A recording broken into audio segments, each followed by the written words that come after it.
বাংলাদেশ নাকি এখনো গণতন্ত্রের জন্য তৈরি না, এরকম একটা ন্যারেটিভ তৈরি করা হয়েছে, যেখানে মোটামুটি মোটা দাগে এরকম একটা কথা বলা হয় যে ভাই, আপনি যে স্বপ্নটা দেখতেছেন সেটা আমেরিকার জন্য সত্য হইতে পারে, ইউরোপের জন্য সত্য হইতে পারে, বাংলাদেশের জন্য এটা সত্য না।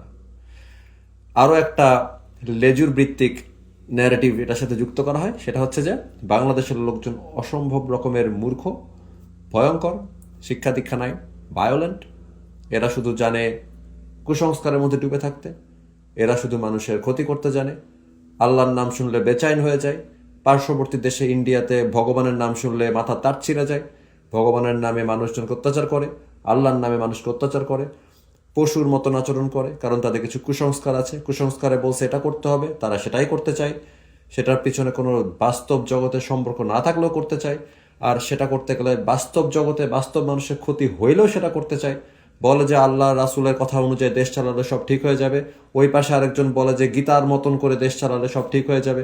মানে এইসব এলাকাতে মানুষকে ডেমোক্রেসিতে কোনো লাভ নাই, এরকম টাইপের একটা ন্যারেটিভ। তো এই যে এই ধরনের আলোচনার সাথে মানে বোনাস হিসেবে আমাদেরকে ধরাই দেওয়া হয়, মূলার মতন গছিয়ে দেওয়া হয়, এবং তার সাথে ছোট্ট করে একটা জিনিস ফুটনোট দেওয়া হয় 3 নম্বর পর্যায়ে গিয়ে, সেটা হচ্ছে যে এরকম একটা দেশ, এরকম একটা জাতি, এরকম একটা জনগোষ্ঠীর জন্য ডিক্টেটরি ঠিক আছে।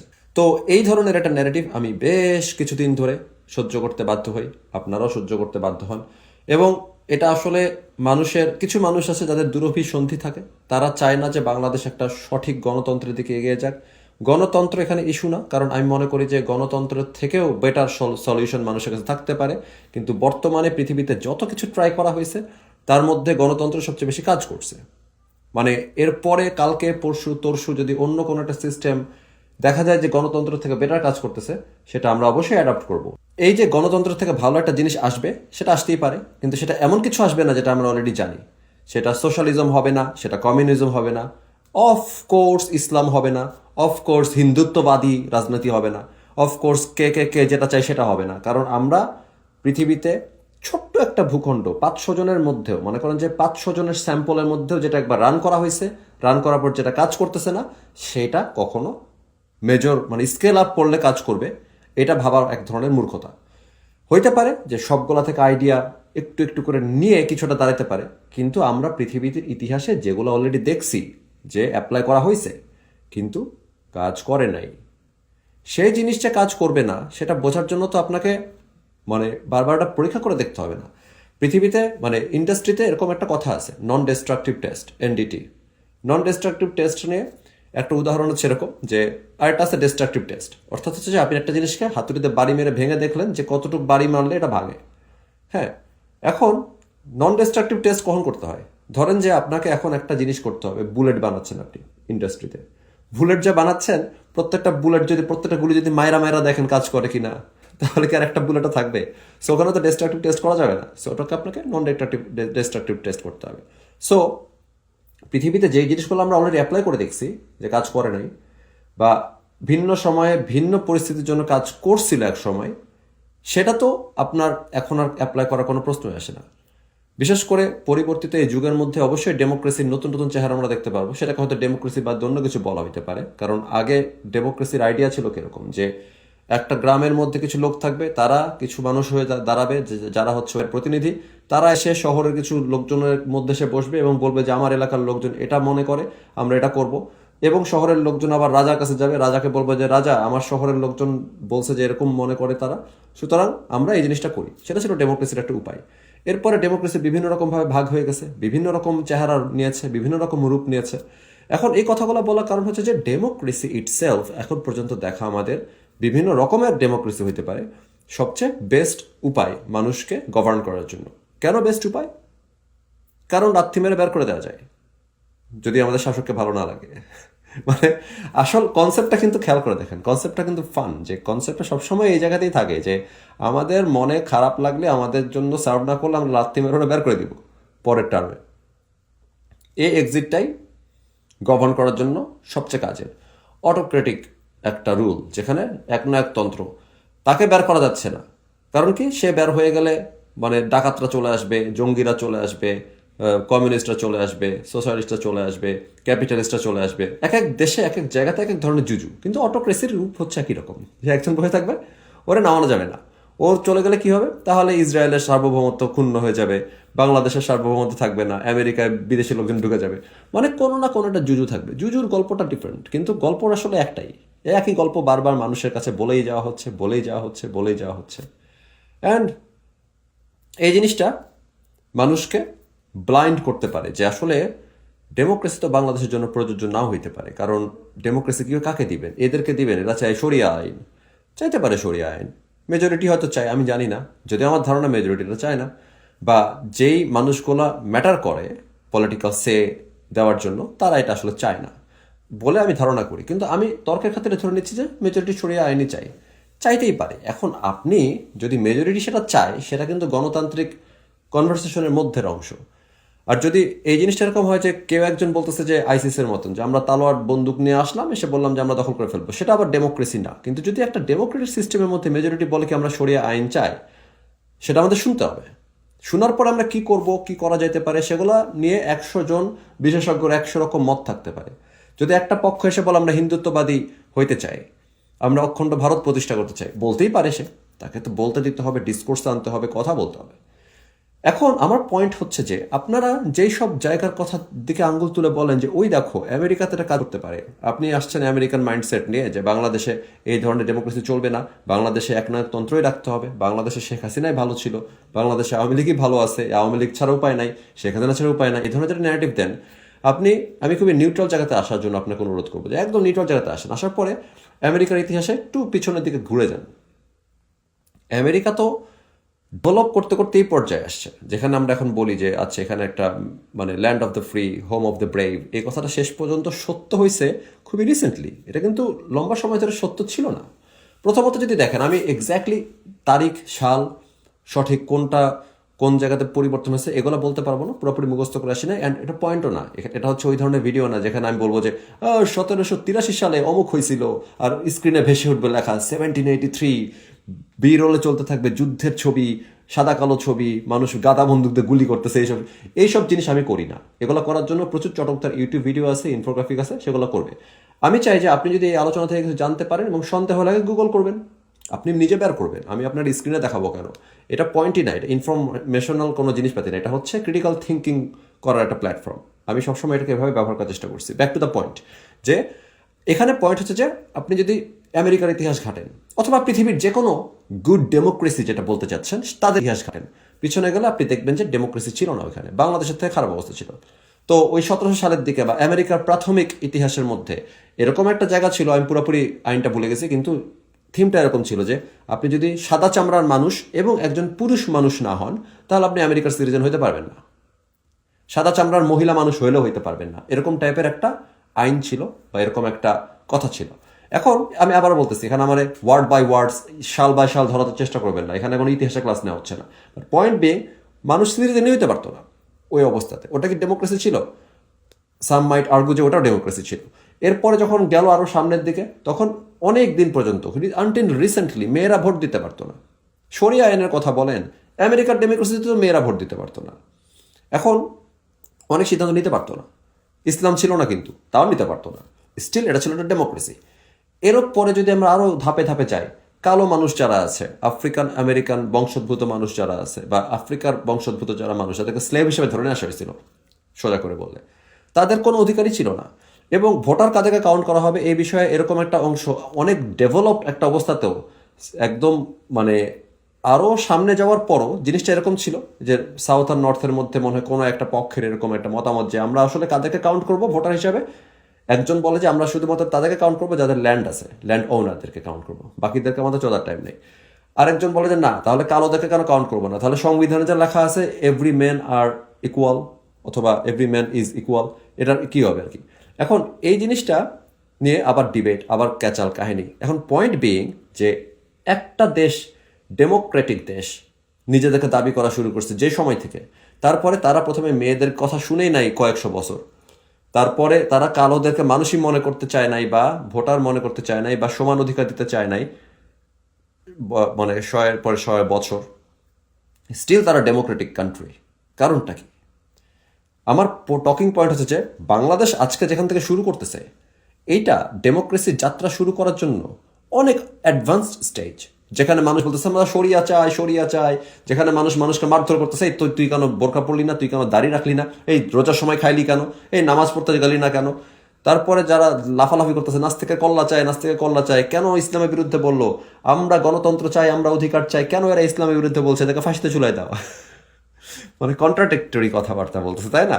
তারা অধিকার চায়, তারা তাদের ধর্ম প্রচারের অধিকার চায়, কিন্তু নাস্তিক তার নাস্তিকতা প্রচারের অধিকার পাবে না। নাস্তিক একটা ফাঁকা মাঠে মানে মাইক নিয়ে আর বিশাল একটা প্যান্ডেল খাটায় বলতে পারবে না যে আমি মনে করি আল্লাহ বলতে কিছু নাই এবং হজরত মুহাম্মদ সাল্লাল্লাহু সাল্লাম বলে মানুষ যেটাকে মনে করে সে পৃথিবীর সবচেয়ে বড় ফেক মানুষ, সে একটা ভুয়া মানুষ, সবাইকে সে মিথ্যা কথা বলছে, সবাইকে সে বলছে সে নবী, তার নবী হওয়ার কোনো বাস্তব অভিজ্ঞতাই নাই এবং কোনো ইতিহাস থেকে বোঝা যাচ্ছে না যে সে নবী ছিল, তার কোনো অলৌকিকত্ব দেখা যাচ্ছে না, কোনোভাবেই দেখা যাচ্ছে না বা প্রমাণ করা যাচ্ছে না যে সে নবী হইতে পারে, অথচ তাকে মানুষ নবী বলতেছে। একটা নাস্তিক যদি মাইক ধরে এই কথাগুলো বলে তাহলে কি আপনি তাকে আস্ত রাখবেন? কিন্তু যে আস্ত রাখবে না সে বলে কি আমি ওয়াজ করব, আমি কোরআনের কথা শুনবো, আমি হাদিসের কথা শুনবো, মাঠে বসে শুনবো, 90% মুসলমান আছে, আমাদেরকে অধিকার দাও। রাইট? এটা কি হচ্ছে? কন্ট্রাডিকশন। তো এখানে একটা মানুষ হিপোক্রেসি হচ্ছে। রাইট? এই হিপোক্রেসি আমেরিকাও করছে, এই হিপোক্রেসি ইংল্যান্ড করছে, এই হিপোক্রেসি বর্তমানে যত সব ডেমোক্রেটিক দল আছে সবাই হিপোক্রেসি করছে।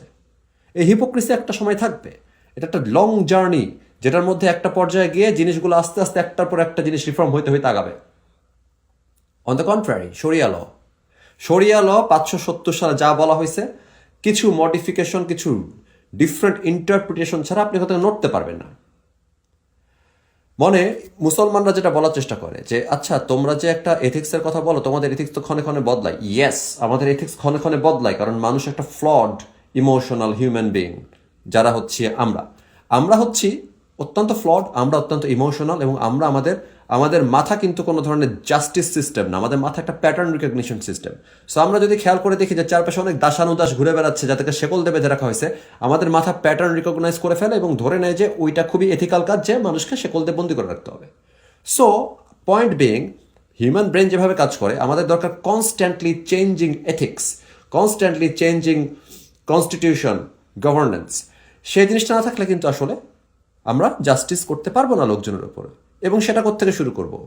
আপনারা হয়তো অনেকেই পড়াশোনা করে থাকবেন ম্যাথে, এবং অনেকেই ম্যাথের বা স্ট্যাটিস্টিক্সের বিভিন্ন জিনিসপাতি কাজে লাগাতে বাধ্য হন অপটিমাইজেশন করার জন্য। অপটিমাম জায়গাটাতে যাওয়ার জন্য একটা খুবই ফালতু জায়গা থেকে শুরু করতে হয়, সেখান থেকে আমরা অপটিমাম জায়গাতে যাবো আর কি।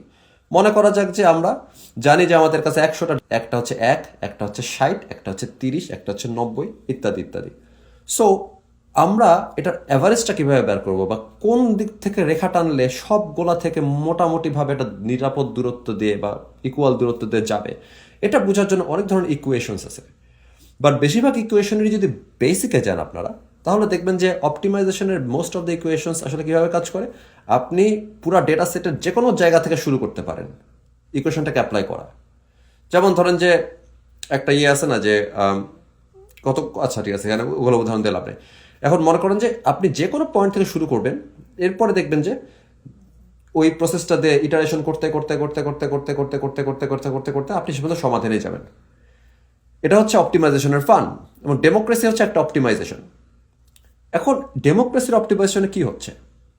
এখানে যেটা হচ্ছে সেটা হচ্ছে যে আপনি যে কোনো জায়গা থেকে শুরু করতে পারেন। যদি আপনি বলেন যে আমি গণতন্ত্র চাচ্ছি, আপনি পৃথিবীর যে কোনো পয়েন্ট থেকে, যে কোনো একটা মতভেদের পয়েন্ট থেকে শুরু করতে পারেন। ধরেন আপনি শুরু করলেন কি, যেখানে জামাত ইসলাম চিল্লাচ্ছে আমাকে ক্ষমতা দাও, আমরা শরিয়া কায়েম করবো, আমাদের ক্ষমতা দাও। ওকে, জামাত ইসলাম ভোটে জিতছে, গেছে ক্ষমতায়, আপনি এখান থেকে শুরু করতে পারেন। আবার এমন হইতে পারে বিএনপি বলতেছে যে আমরা মধ্যমপন্থী সেন্ট্রিস্ট রাজনীতি করবো, আমাকে ক্ষমতা দাও, আমাকে ভোট দাও। হইতে পারে বিএনপি জিতে চলে গেল, ওখান থেকে শুরু করতে পারেন। এবং লিখে রাখতে পারেন যে ক্ষমতাতে এই দুইজনের মধ্যে যেই যাক না কেন, দুইজনের একজনও পারফেক্ট ডেমোক্রেসি আনতে পারবে না, কারণ ডেমোক্রেসি একটা জার্নি, এটাতে ভিতর দিয়ে যাইতে হবে আপনাকে। Back to the optimization theory. Optimization থিওরিতে যদি আপনি র্যান্ডম একটা জায়গা থেকে শুরু করেন, এটা একটা উপায়, আপনি শেষ পর্যন্ত সমাধানে পৌঁছাবেনই, শেষ পর্যন্ত আপনি গণমানুষের অধিকারে পৌঁছাতে বাধ্য। ডেমোক্রেসিতে যেভাবে পৌঁছান, অপটিমাইজেশন হিসেবে অপটিমাম পয়েন্টটা খুঁজে বের করতে আপনি বাধ্য, কারণ ইকুয়েশনগুলো সবগুলো এরকম ওয়েল প্রুভেন, আপনারা যে কোনোটা ট্রাই করতে পারেন। এখন যদিও আপনি শেষ পর্যন্ত গিয়ে একটা ইটারেশনে গিয়ে সমাধান পাবেন, আপনি খুবই বাজে একটা জায়গা থেকে যদি শুরু করেন, তাহলে আপনাকে হয়তো 100 বার ইটারেশন করতে হবে, তারপর সমাধান পাবেন। অথবা আপনি একটু বেটার জায়গা থেকে শুরু করলে হয়তো 30 বার ইটারেশন করতে হবে, তারপর সমাধান পাবেন। অথবা ধরেন সমাধান হচ্ছে 5.3, আপনি শুরু করছেন 5.1 থেকে, তাহলে হয়তো আপনাকে 3 বার ইটারেশন করতে হবে, আপনি সমাধান পাবেন। পয়েন্ট বিং, আপনি শুরু করতে পারেন একটা ফেভারেবল জায়গা থেকে, তাহলে হয়তো আপনার কম সময় লাগবে, কম সাফার করবেন, কম মানুষ মরবে, কম মানুষ জেলখানে থাকবে, কম মানুষের উপরে মানে মৌলিক অধিকারের উপর আঘাত আনা হবে, যে এই দাঁড়িয়ে রাখিস না কেন, এই বোরকা পরিস না কেন, এই গান করলি কেন। কিন্তু কম কষ্ট করে হোক, বেশি কষ্ট করে হোক, ডেমোক্রেটিক প্রসেসটার মধ্যে যদি আপনি থাকতে পারেন, আপনি শেষ পর্যন্ত একটা জায়গা থেকেই পৌঁছাবেন যেখানে শেষ পর্যন্ত মানুষ তার সর্বোচ্চ অধিকার পাবে। এবং এই প্রসেসটা সুবিধা হচ্ছে যে যদি পৌঁছাইতে পৌঁছাইতে হঠাৎ করে দেখেন যে ডিকটেটর চলে আসছে একজন, সরিয়া চায়, ওখান থেকে আপনি ফিরে আসতে পারবেন।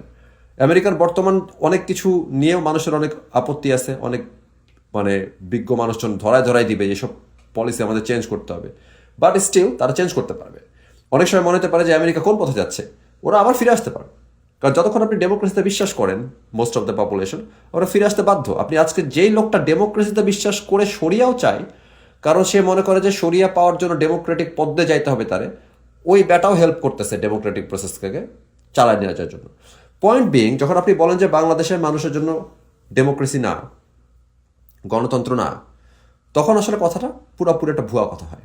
কারণ বাংলাদেশের মানুষ যেদিক দিয়ে যাক না কেন, সেটা অটোক্রেটিক কোনো সিস্টেম না হইলে, যেদিক দিয়ে যাক না কেন, সে শেষ পর্যন্ত ওইখানে যেয়ে পৌঁছাবে। সে আজকে সরিয়া ল চেয়ে চিল্লালেও ওইখানে যেয়ে পৌঁছাবে। আওয়ামী লীগকে ফেরত আনারও দরকার নাই, শেখ হাসিনার মতন একজন মানুষকেও দরকার নাই যে জোর করে মানুষ 2000 মানুষ গুলি করে মেরে ফেলে সে ক্ষমতায় থাকবে। এরকম মানুষের আমাদের দরকার নাই। তাতে করে দেশ জঙ্গি হয়ে গেলে সেটা একটা পজিটিভ সাইন, দেশ সামনে আগাচ্ছে। এই জঙ্গিবাদ পার হইতে হবে আপনাকে। আপনাকে খুব ইম্পর্টেন্ট নোট হচ্ছে যে আমি সবসময় বলছি যে বাংলাদেশে তো মানুষ সরিয়া চাওয়া লোকজন আছে এবং জঙ্গিবাদী এলিমেন্ট আছে, এদেরকে আমার ফেস করতে হবে, গণতান্ত্রিক পর্যায়ে গিয়ে ফেস করতে হবে, আইনা ঘরে নিয়ে গিয়ে ফেস করলে হবে না। গণতান্ত্রিক পর্যায়ে ফেস করার অর্থ কি? শেখ হাসিনা যদি তাদেরকে দমন করতো এইভাবে যে আমরা জঙ্গিদেরকে দমন করব, আমরা যদি জানতে পারি যে আপনি টেরোরিস্ট বা আপনি টেরোরিজমের দিকে পক্ষপাতিত্ব করেন এবং আপনার কাছে কোনো ধরনের ক্ষতিকর জিনিস আছে বা ডকুমেন্ট আছে, তাহলে আমরা সরাসরি পুলিশ অথবা র্যাব অথবা আর্মি একটা অপারেশন চালাবে এবং সেই অপারেশনে আপনাকে সামনে পেলে গুলি করা হবে। এটা জনগণকে অ্যাড্রেস করতে হবে গণতান্ত্রিক পদ্ধতিতে, যেটা করা হয়। যেমন আল কায়েদার বিরুদ্ধে আমেরিকা ওয়ার অন টেররের মধ্যে আল কায়েদার বিরুদ্ধে যুদ্ধ ঘোষণা করছে, করতে পারে। বাংলাদেশ সরকার বলতে পারে যে আমরা হেফাজতে ইসলাম অথবা হরকাতুল জিহাদ অথবা কি জানি নাম ওদের, জেএমবি এবং হচ্ছে আমি ভুলে গেছি ওদের নাম, ওদেরকে আমরা এত কম পাত্তা দিই, হিজবুত তাহরির, এদের বিরুদ্ধে আমরা যুদ্ধ ঘোষণা করছি। এটা বলার পরে যে কেউ যদি হিজবুত তাহরির সদস্য বলে দেখা হয় বা প্রমাণ করা হয়, প্রমাণিত করা যায়, তাহলে তাকে গুলি করে মেরে ফেলবো। অ্যান্ড আয়নাঘরও লাগলো না, ক্রস ফায়ারও লাগলো না। এবং তারপরে সরকারকে সলিড প্রমাণ দিতে হবে যে হ্যাঁ সে আসলে ওই সংগঠনের অংশ এবং তাদের প্রত্যেককে আমরা আর্মি হিসাবে জ্ঞান করি এবং তাদেরকে যেখানে পাবো ওখানে আমরা গুলি করব। এটা হচ্ছে ডেমোক্রেটিক উপায়ে আপনি সন্ত্রাস দমন করতেছেন। এখন এটা তো শেখ হাসিনা করে নাই। শেখ হাসিনা সরকার বলছে যে আমরা জঙ্গি দমন করবো বলে কতগুলো মানুষকে আয়নাঘরে আটকে রাখছে, এর মধ্যে কিছু সলিড জঙ্গিও আছে, কেউ ডিনাই করতেছে না। কিন্তু এই টুলটাকে কাজে লাগায় তারা সরকারের সমালোচকদেরকে ধরে নিয়ে আসতেছে, যাদের সাথে ইসলামিজম বা জঙ্গিবাদের কোনো সংশ্লিষ্টতা নাই। কারণটা কি? কারণ এটা অগণতান্ত্রিক পদ্ধতি। গণতান্ত্রিক পদ্ধতিতে আপনি ঘোষণা দিবেন, প্রত্যেকটা মানুষকে যে গুলি করলেন বা ধরে রাখলেন, প্রত্যেকটা মানুষের নাম, ঠিকানা, বাপের নাম, কখন ধরছেন, কোথায় রাখছেন, সব পরিষ্কার করে পাবলিকের কাছে বলতে হবে। এটা আপনার পাবলিক কাছে রেসপন্সিবিলিটি। সো পয়েন্ট বিং যে গণতন্ত্রের দিকে যাওয়ার বলতে আপনারা যেটা বুঝেন, সেই জিনিসটা আপনারা এখনো বুঝেন না, তাই আপনি শেখ হাসিনাকে চান। যতক্ষণ পর্যন্ত ওরকম একটা শাসক থাকবে যে কোনো ধরনের মানে জবাবদিহিতার মধ্যে যাইতে চায় না, কারণ সে বলে তোমরা বুঝবা না, এটা গেলে সমস্যা হবে, কোনো সমস্যা হইতো না। যেমন রিসেন্টলি একটা কথা উঠতেছে না, মেয়েদের ফুটবল নিয়ে জঙ্গিবাদী পান্ডারা লাফাইছে, সরকার বাটাম দিছে। এটার জন্য কেউ বলতেছে না ইউনুস সরকার চলে যাক, নাস্তিক সরকার মেয়েদেরকে ফুটবল খেলাচ্ছে। কেউ বলে না যে কোনো সময় আপনি যে কোনো ধরনের ইসলামিক এলিমেন্টকে বাটাম দিবেন, কেউ কিছু বলবে না। এটার জন্য আপনার ভোট কমে যায় না, এটার জন্য আপনার রাজনীতি পড়ে যায় না। আমি আগেও 100বার বলছি যে এই ধরনের একটা ভুয়া জুজু দেখানো হয় যে এসব কথা বলার জন্য রাজনীতিতে ক্ষতি হয়, কোনোই ক্ষতি হয় না। এরকম কোনো সার্ভেও করা যায় না এখন পর্যন্ত, বাট আমি যতটুকু পর্যন্ত বাংলাদেশকে দেখছি, ইসলামের বিরুদ্ধে কথা বলে রাজনীতিতে কোনোই ক্ষতি হয় না।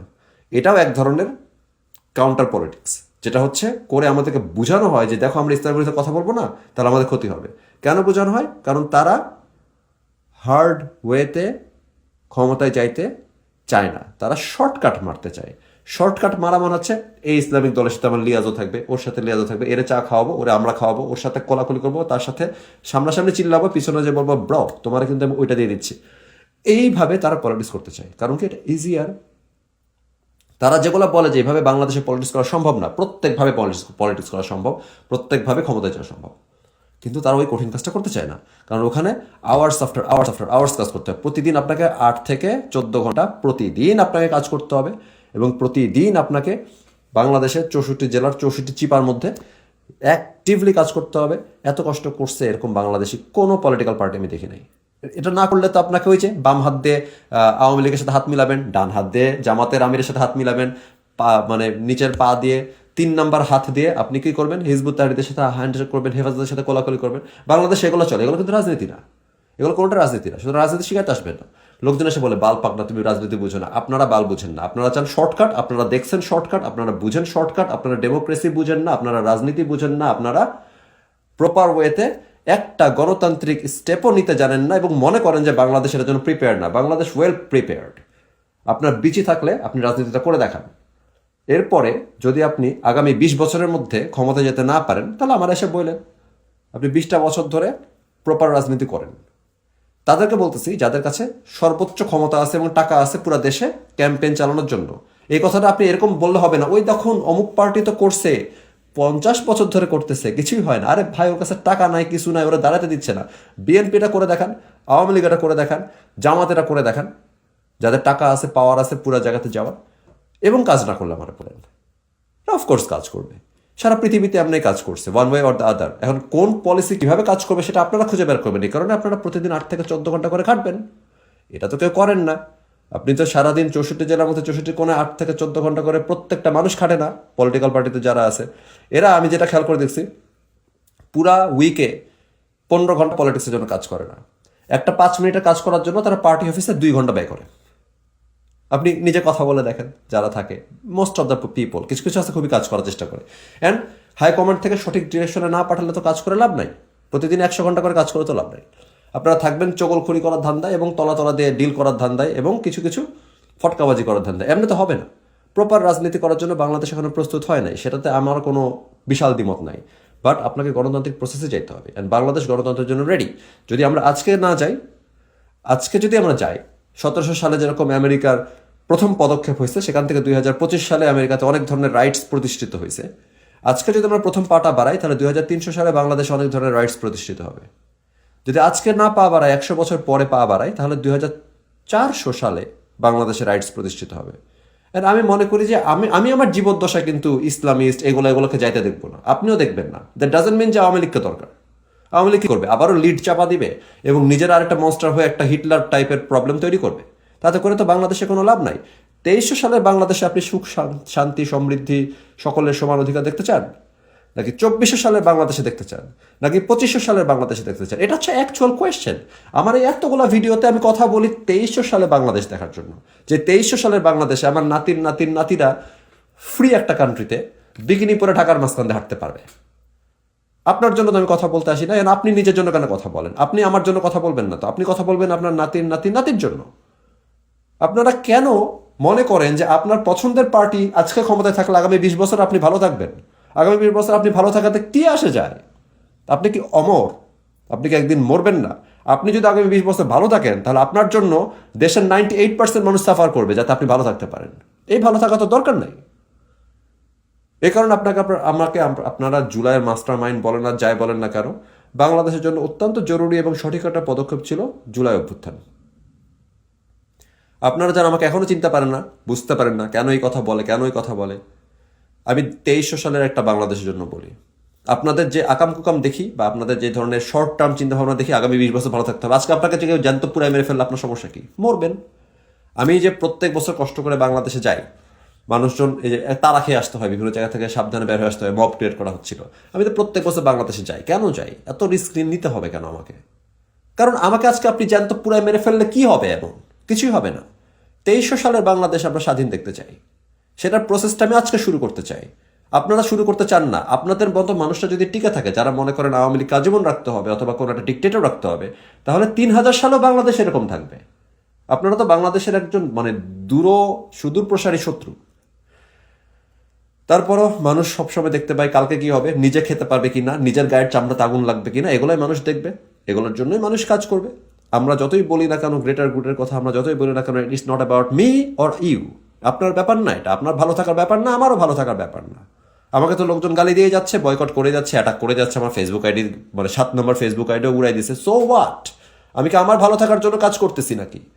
আপনি যদি একটা কথা বলেন আওয়ামী লীগের পক্ষে অথবা বিএনপির পক্ষে অথবা উপদেষ্টাদের পক্ষে, আপনি যদি নিজের ভালো থাকার জন্য বলেন, দেন আপনার এখানে কথা বলা রাইট নাই। Politics is not about you. কারণ বাংলাদেশের মতো দেশে পলিটিক্স ঠিক করতে 300-500 বছর লাগবে। এটাকে সবাই হজম করেন। আজকের মতন বিদায়।